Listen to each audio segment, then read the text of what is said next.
Right, ladies and gentlemen, a very warm welcome, a very warm Friday welcome to our wonderful daily power Parsha. This is our chance to be inspired, to inspire each other with insights of Torah.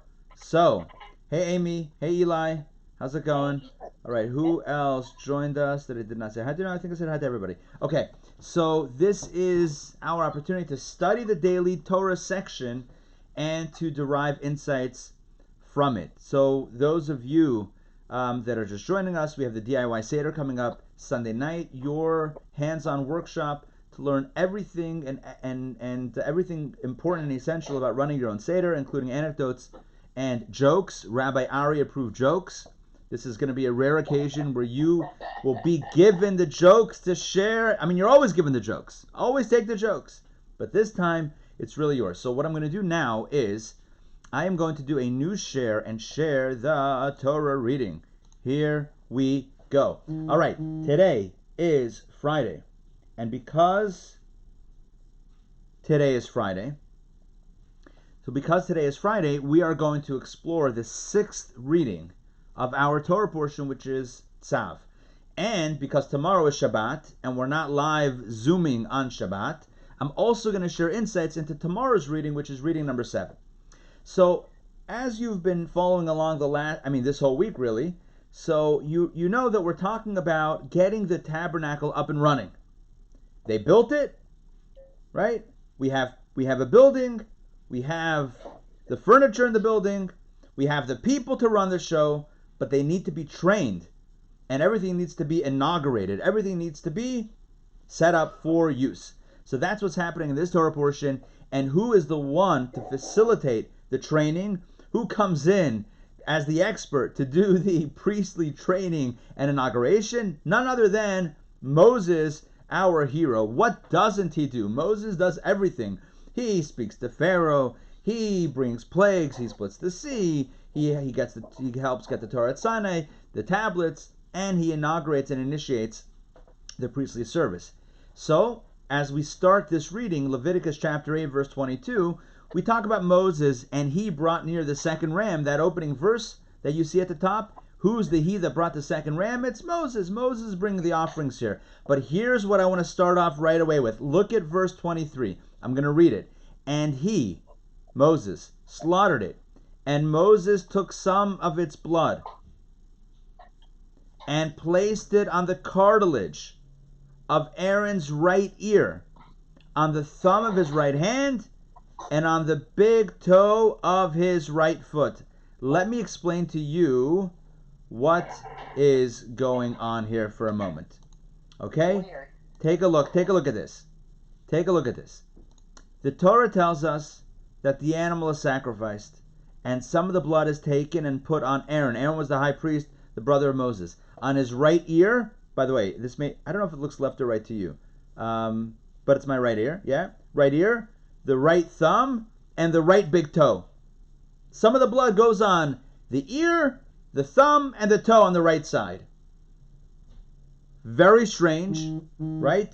You want to talk about the idea of an offering that, goes on the altar, or an offering that the Kohen eats, or that the person who brings it eats. Okay, that's one thing. All right, that itself has its own mystery. But now we're talking about taking some of the blood and putting it on the earlobe, the cartilage of Aaron's right ear, the thumb of his right hand, and the big toe of his right foot. What's going on with that? So I don't know that I have a good answer right now on a simple level, but I want to tell you a more, allegorical, metaphorical, homiletical, like a drash, like a sermonetic way of understanding this. Leadership is very difficult. Why is it difficult? It's difficult because so often, and maybe even more often than not, I would say more often than not, what happens is that people that have all the right intentions about being, helping others and, being of service to others, very often what happens is a person rises to that level of leadership and forgets about the people. And forgets about the people who they are serving, and it becomes about maintaining their own position of leadership. How often do we see this? In every realm of society where leaders that are supposed to work for others end up mainly focused on working for themselves and ensuring that they stay in power. And it's not a political statement.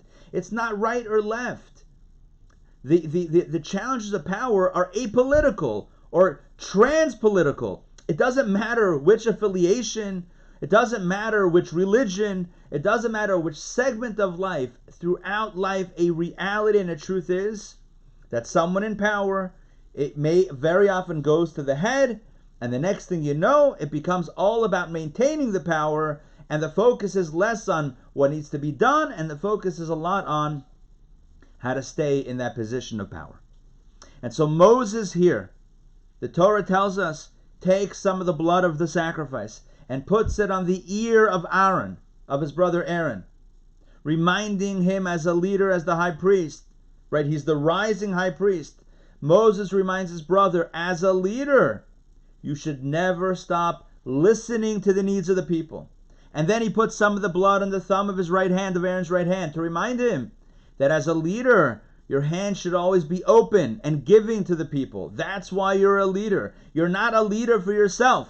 You're a leader to hear the people, and you're a leader to give to the people. And on his right, the big toe of his right foot, to remind Aaron and to encourage him to never forget his purpose, his role, which is to hear, to give, and to run to fulfill the needs of the people. A leader that forgets that.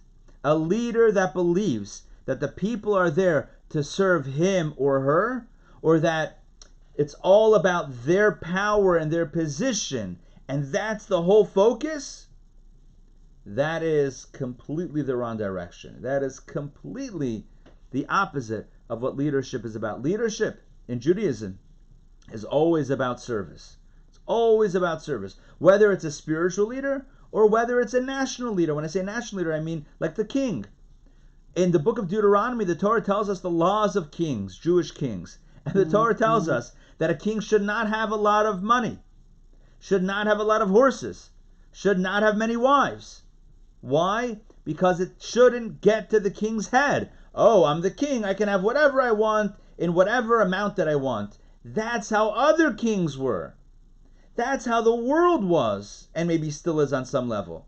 But not a Jewish king. On the contrary, a Jewish king always had to hold a copy of the Torah.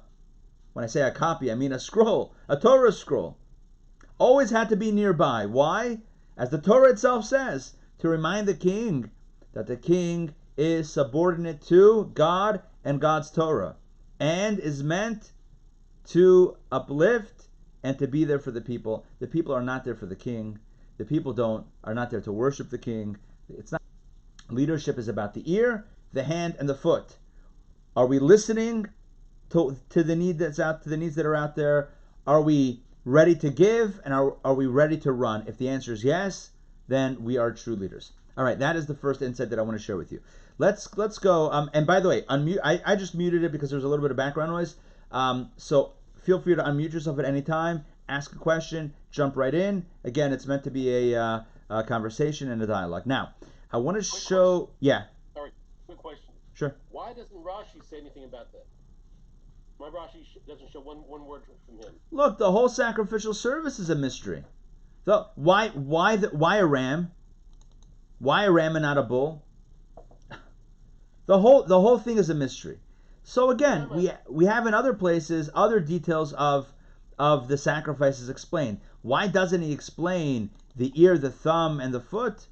I don't know. By the way, this is not the first time that it's mentioned. It's mentioned in the context of the divine command to do so. Understand this.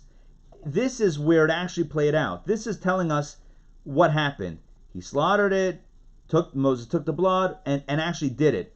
In a previous Torah portion, it talks about the commandment to do this, where God says, this is what you should do. And there it's mentioned. Now, does Rashi explain it there? It's possible. I don't remember offhand. It's possible in one of the previous chapters where it talks about the commandment to do this, that it's mentioned. But it wouldn't surprise me if it wasn't mentioned there, because Rashi doesn't explain every single detail. He explains the ones that really evoke questions. And it sounds very important. That's what I was asking. No, I agree with you. But not everything does Rashi cover. Rashi really addresses the questions that don't really make sense in the simple flow of things. But once you're dealing with the sacrificial service, I think it's kind of like all bets are off. Not like there are no Rashi's comments, right? But it's you could ask really every detail why.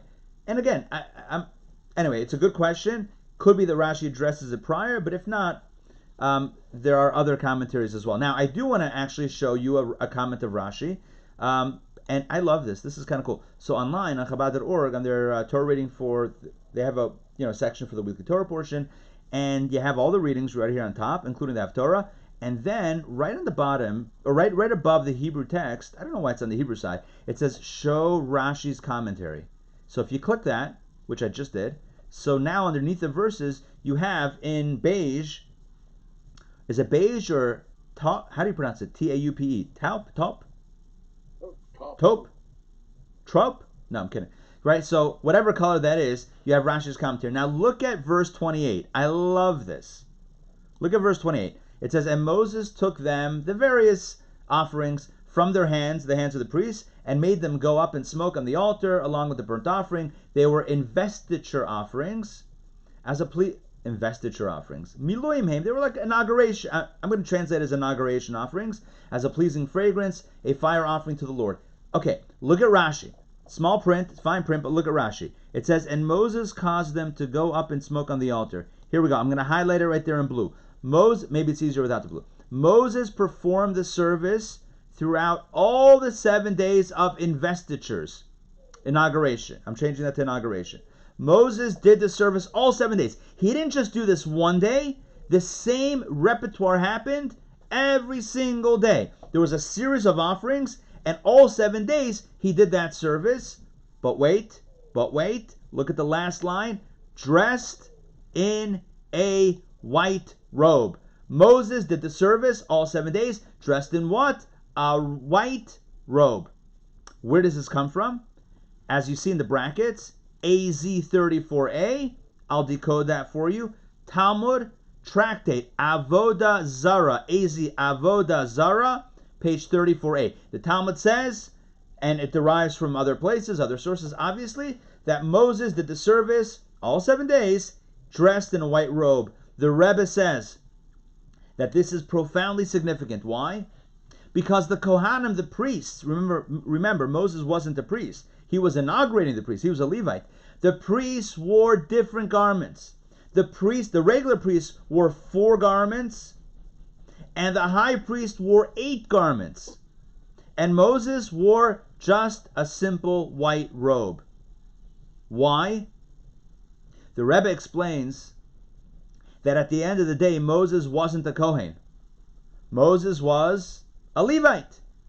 And he had a different role. He was the leader of the people, the spiritual. He had a different role. He was the Torah leader of the people. Right? Aaron was the high priest. He would help serve, or he would lead the service in the Mishkan, the tabernacle. Moses had a different role. Says the Rebbe, Moses didn't sell out, even as he performed a different role during these 7 days of bringing the offerings. He didn't transform into a Kohen and get rid of his normal garb and put on the priestly garb. He didn't become a Kohen even as he did the priestly service.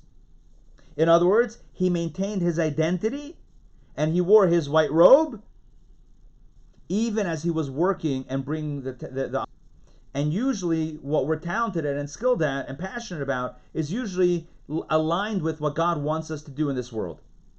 It usually lines up that way, right? That our particular skill set and passion lines up with what we are meant to be doing. But sometimes something comes our way, something outside of our comfort zone or outside of our expertise that has to get done. So what should we do? We should do it. Just like Moses, when it came in need to facilitate in the Mishkan, Moses did it. But even as we do it, we should bring our unique flavor and our unique identity into that other area. Bring your talents into that other area, even as you step outside of yourself. Bring your unique gifts. Don't try to become someone else or something else, even as you do something else. That's why Moses wears his garment, he wears his robe, even as he's doing a priestly service. He doesn't need to be a Kohen. He could be Moses doing the service. He doesn't have to pretend to be someone else. And this is a very important message in life. And I think it kind of dovetails with some of the other things that we've been saying the last few days. The idea of understanding roles, appreciating your own role in life, right? And being comfortable with that and not needing to be someone else. Even as you maybe help someone else out, you don't have to become them. In relationships, this is also very important. On a very human level in relationships, it's very tempting to, and in a relationship, especially in the beginning of a relationship, to want to become like the other person and to give up your own unique, opinions or likes. And that's not necessarily the right thing. I mean, we're meant to be two individuals that share and that complement, as opposed to merging into one mixture that's really neither of them, of the two parties. As the Kotzker Rebbe once said, and I've quoted this before, if I am me because you are you, and you are you, if I am I because you are you, and you are you because I am I, then I am not I and you are not you. I hope that makes sense. But if I am I because I am I, and you are you because you are you, then I am I and you are you, and now we can have a relationship. So I shouldn't be I because you are you, which means that my I is really you. And you shouldn't be me. I shouldn't be you and you shouldn't be me. I should be I, you should be you, and now we can have a fabring, and now we can get together. So what's the message here? Moses does the priestly service. He's stepping outside of his typical role, but he maintains his identity. He keeps his white robe. He doesn't wear somebody else's garments. He knows who he is, and he brings, I think more importantly, he brings to the table his own unique skill set. As we are called upon in this time to maybe do things that we don't usually do, or be in places that I don't mean physically, but be in spaces, existing spaces that we're maybe not usually in. Let's respond to the call of the hour. At the same time, let's respond to the call with our unique identity, with our personalities, with our loves and likes and dislikes, etc. Let's be real, even as we are in perhaps a foreign environment. Now, last thing I want to share with you very quickly is for the seventh reading. It's going to load up in here in a moment. Here we go. Leviticus chapter 8, starting from verse 30. These are the last few verses of this Torah portion, which again corresponds to tomorrow, but we're not going to do this tomorrow, so I want to do a little bit today. So here is what Moses tells his brother.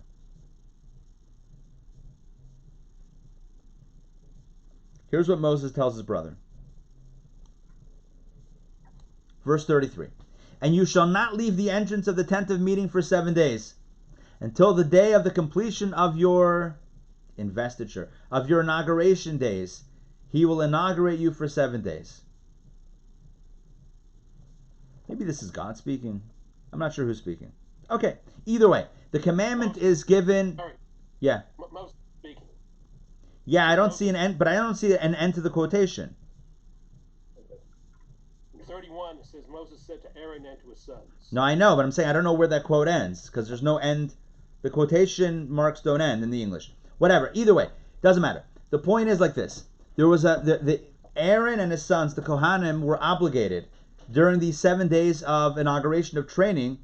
They could not leave the Mishkan. They could not leave the tabernacle. They could not leave the tent of meeting. They had to stay in that space for 7 days. They slept there, day and night. They were totally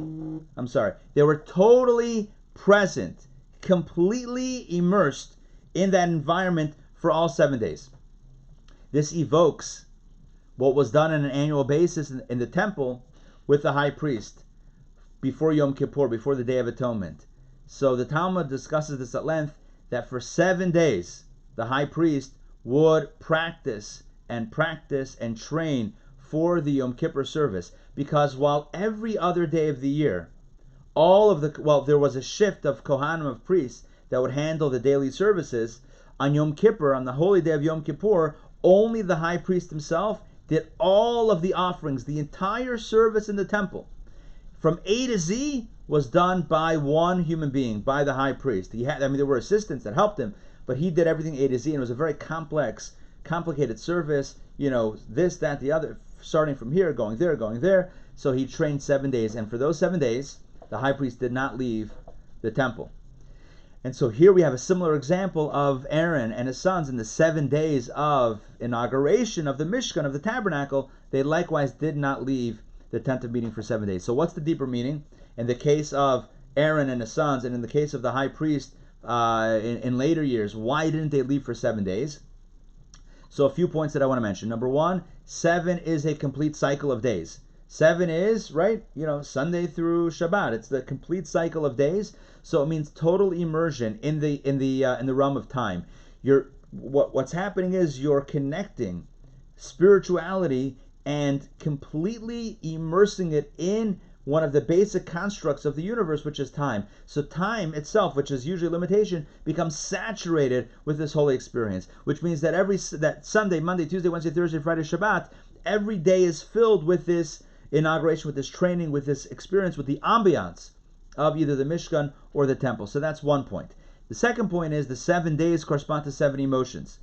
Kabbalah talks about 7 emotions: Chesed, Gvura, Teferet, Netzach, Hod, Yesod, Malchut. Now is not the time to explain those in depth, but many of you know them and familiar with them from the Kabbalah classes. But the bottom line is the message, the deeper meaning of the 7 days is also corresponding to the 7 emotional character traits. And the message is that Aaron and later on the other priests, they were encouraged, or the point was for them to integrate the spirituality, integrate the spiritual aura of either the tabernacle or the holy temple into their, not only into time, but into their own personality, into their 7 character traits. On another level, look, it takes days to train. On a very simple level, we should never be ashamed over the fact that we don't know how to do something right away. Even Aaron took 7 days to train. Even the high priest, before Yom Kippur, even if he did it for many years, he would do it also then. He would train for 7 days before that year's Yom Kippur. And the message is, we should be honest. We should know our strengths. We should know the human quality of needing training and needing reminders. And we should embrace it. And at the same time, we should find opportunities in our lives to immerse ourselves. Just like the high priest, just like Aaron and his sons immersed themselves in the temple for 7 days, let's also find those moments in our lives where we can be fully immersed into those spiritual experiences. Typically, we're running around from here to there. We have spiritual moments and then mundane moments. But if we can find time, let's say on Shabbat, to really immerse ourselves in spirituality, it's really good for the soul. I'm not saying take a full 7 days. That might be a bit bold. But if you can take even a fraction of that and immerse, it's about that qualitative immersion, not necessarily the quantitative immersion. So with that, we're going to close out our discussion of the Torah portion of Tzav. I look forward to continuing next week with Shmini. We're back on next week until the holiday. So Monday, Tuesday, we're back on. Wednesday, the Seder is Wednesday night. So maybe Monday, Tuesday, Wednesday, maybe we'll be on all 3 days with insights into the next Torah portion, Shmini. Shmini is pretty dramatic, as we'll explore with the passing of Aaron's 2 sons. Very tragic incident that happens on the day of the opening of the tabernacle, but we'll talk about that next week. So again, to recap today's insights, number 1, leaders have to hear, give, and run to help others. That's number 1. Message number 2 is maintain your own identity even as you assume new responsibilities. And number 3, total immersion. Find a spiritual space to immerse yourself in, to saturate that time and that space and that soul space with spiritual Torah, divine inspiration. All right, it was great to study with you. I hope this is inspiring and uplifting. Any questions, any comments, feel free to unmute, and we'll, in case somebody has to jump off, I want to wish everyone a Shabbat Shalom. May it be a peaceful, may it be a spiritual, may it be an uplifting Shabbat for all of us, and let us say, Amen. Amen. Okay, any questions or comments or anything? Ari, two quick things. Yes. First, in a note here on the bottom.